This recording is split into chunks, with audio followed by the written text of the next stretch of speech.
Have you ever reached for your phone to check one notification and suddenly realized 30 minutes of your life quietly disappeared?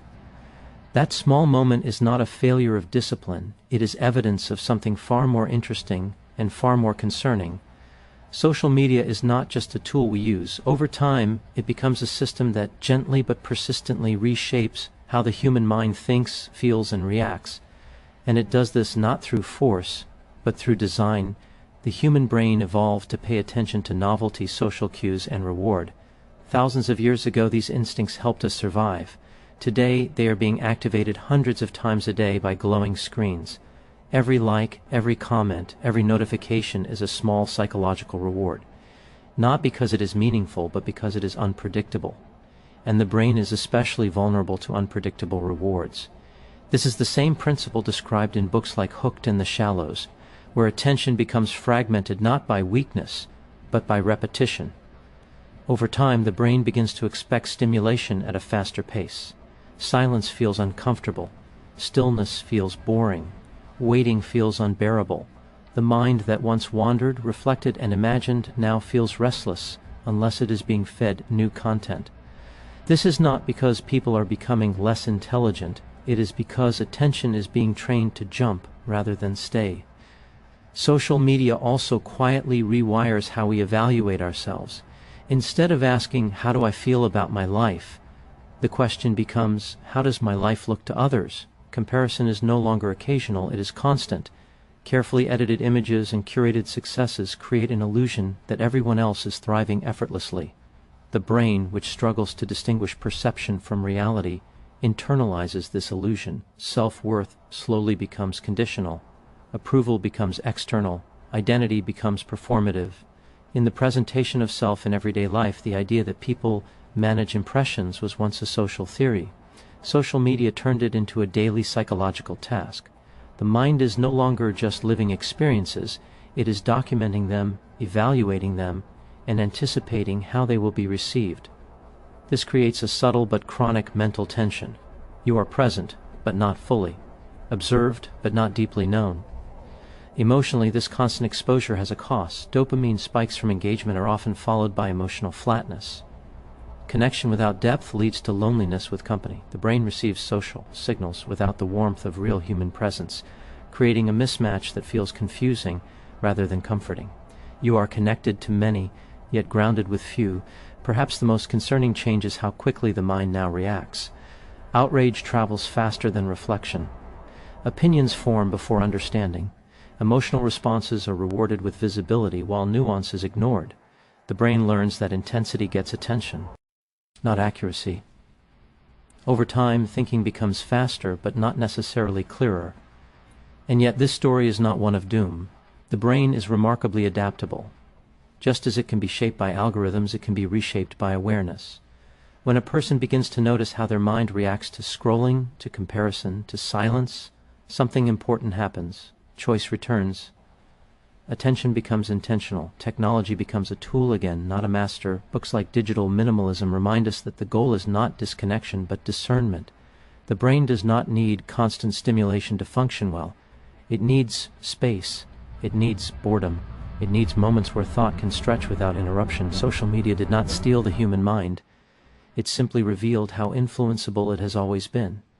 The real question is not whether social media is changing us, it is whether we are willing to understand how and decide who gets to shape our inner world, because the most powerful algorithm you will ever encounter is the one that quietly rewires how you think every single day. The first and most powerful way social media rewires the human mind is by training the brain to crave constant stimulation and validation. The human brain was never designed to process an endless stream of information. Yet social media delivers novelty every few seconds. Each swipe brings a new image, a new opinion, a new emotional trigger. Over time, the brain begins to associate these rapid shifts with reward. Dopamine, the chemical linked to motivation and anticipation, is released not because the content is meaningful, but because it is unpredictable. The mind learns that relief, excitement, or reassurance might be just one scroll away, and this expectation slowly becomes a habit. Validation plays a critical role in this process. Likes, comments, and shares function as social approval signals. From a psychological perspective, social approval has always mattered because humans are wired for belonging. Social media compresses this need into numbers. Instead of feeling accepted through eye contact, tone of voice, or shared experiences, acceptance becomes quantifiable. The brain begins to track worth through metrics. A post that receives attention feels rewarding. One that does not can quietly feel like rejection, even when no rejection was intended. Over time, this conditions the mind to seek reassurance externally rather than internally. As this pattern repeats, tolerance increases. What once felt satisfying no longer feels enough. The brain wants more engagement, faster feedback, and stronger reactions. Stillness becomes uncomfortable. Moments without stimulation feel empty rather than peaceful. The mind, once capable of sustained focus, becomes trained for interruption. This is not a lack of discipline, it is learned behavior. The brain adapts to what it practices most. This constant stimulation also weakens emotional regulation. When discomfort arises, instead of sitting with it, the reflex is distraction. Social media becomes a quick escape from boredom, anxiety, or self-doubt. While this offers temporary relief, it prevents emotional processing. The brain never fully learns how to tolerate discomfort because it rarely has to. Over time, patience shrinks and frustration grows. Understanding this process is crucial because it restores compassion. The urge to check the phone is not a character flaw, it is conditioning. And once conditioning is recognized, it can be interrupted. Awareness creates distance between impulse and action. The brain can relearn how to rest, focus, and self-validate. The craving was taught, and anything that is taught can be unlearned. The second way social media rewires the human mind is by quietly transforming attention into a fragile and constantly divided resource. Attention was once something we directed. Now it is something that is continuously pulled. Platforms are designed to compete for mental focus, not for minutes, but for moments. Each notification, vibration, and alert acts like a small psychological interruption, training the brain to remain in a state of readiness rather than depth. Over time, the mind becomes accustomed to scanning instead of concentrating, reacting instead of reflecting. This shift changes how thinking itself feels. Sustained focus begins to require effort rather than flow. Reading a few pages of a book can feel exhausting. Listening without checking a screen feels unnatural.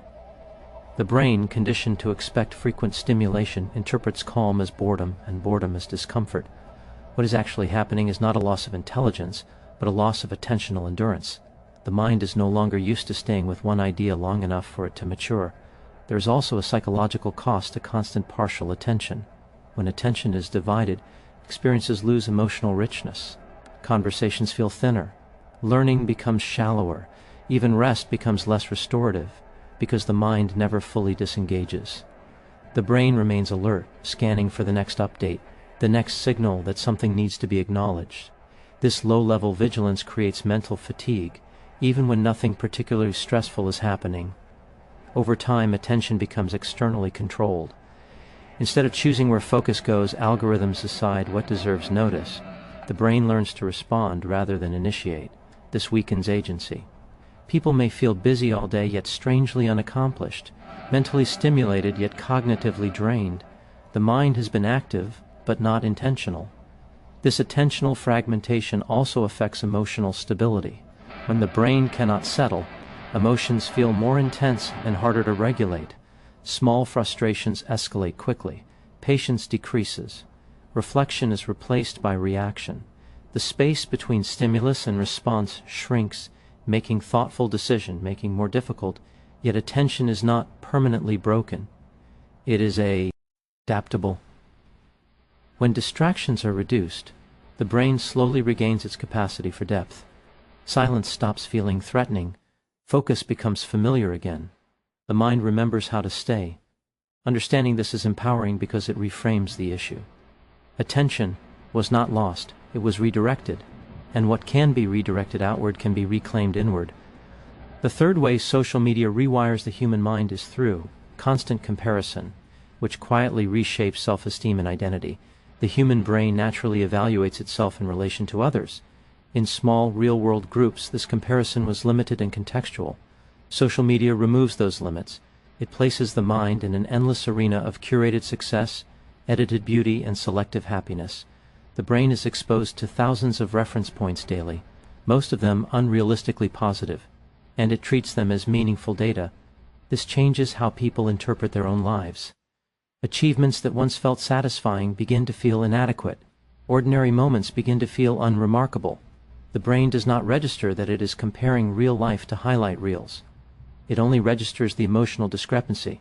Over time, this creates a persistent sense of falling behind, even when life is objectively stable or successful. Self-esteem becomes fragile because it is constantly being recalculated. Identity also begins to shift under this pressure. Instead of asking, "Who am I becoming?" the question becomes, "How am I being perceived?" The mind starts shaping behavior to fit what performs well rather than what feels authentic. Interests are chosen for visibility. Opinions are softened or exaggerated depending on the audience. The self becomes something that is managed rather than lived. This creates internal tension because the brain is maintaining an image while suppressing parts of the true self. This performative identity can lead to emotional exhaustion. When approval becomes the metric for worth, the absence of engagement feels personal. A post that receives little response can quietly trigger self-doubt, even if nothing meaningful was at stake. The brain interprets silence as feedback. Over time, this reinforces the belief that value is conditional and must be earned repeatedly. Comparison also distorts empathy. When others are seen primarily as competitors or benchmarks, connection weakens. Envy replaces curiosity. Judgment replaces understanding. The mind becomes focused on ranking rather than relating. Ironically, this happens on platforms designed for connection. Awareness disrupts this cycle. When people recognize how comparison is being engineered, its emotional grip weakens. Self-worth begins to return inward. Identity becomes less about performance and more about coherence. The mind no longer needs to win invisible competitions to feel valid. Comparison loses its power when the brain remembers that meaning is not measured in views, and worth does not require an audience. The fourth way social media rewires the human mind is through the hidden mechanics behind scrolling, liking, and notification loops that quietly shape behavior. These features appear simple, but psychologically they are carefully engineered feedback systems. Each action the user takes is met with a response, and each response teaches the brain what to repeat. When the outcome is rewarding, even mildly, the brain marks the behavior as useful. Over time, this creates automatic patterns that feel voluntary but are largely habitual. Scrolling is particularly powerful because it has no natural stopping point. Unlike finishing a page or completing a task, the feed never signals completion. The brain remains in a state of anticipation, waiting for the next interesting or emotionally activating piece of content. This open loop keeps attention engaged longer than intended. The mind is not searching for something specific. It is searching for the possibility of something. That possibility is enough to keep the behavior going. Notifications deepen this conditioning. They interrupt the brain's current focus and redirect it toward the platform. Even when the notification is ignored, it leaves a mental residue. Part of the mind remains aware that something is waiting. This creates a subtle cognitive tension, making it harder to return fully to the original task. Over time, the brain begins to expect interruption. Focus feels incomplete without it. Liking and commenting also reinforce social dependency. These actions are small, but they signal participation and belonging. When they are returned, the brain experiences a sense of acknowledgement. When they are not, the brain may interpret it as exclusion. This reinforces checking behavior. The mind wants to confirm its social standing, even when no real threat exists. What makes this process especially influential is repetition. The brain does not need intense rewards to learn. It needs consistent ones. Small signals, delivered frequently, are enough to reshape behavior. Over time, these actions require less conscious thought. The phone is checked without intention. The app opens without awareness. The behavior feels natural, even when it conflicts with personal goals. Understanding these mechanics reduces their power. When the brain sees the pattern, it can interrupt it. Pausing before scrolling, disabling unnecessary notifications, or setting clear boundaries reintroduces choice. The goal is not to eliminate technology, but to remove its automatic authority. The mind functions best when it acts, not reacts. Once behavior becomes intentional again, the brain begins to loosen its grip on the loop.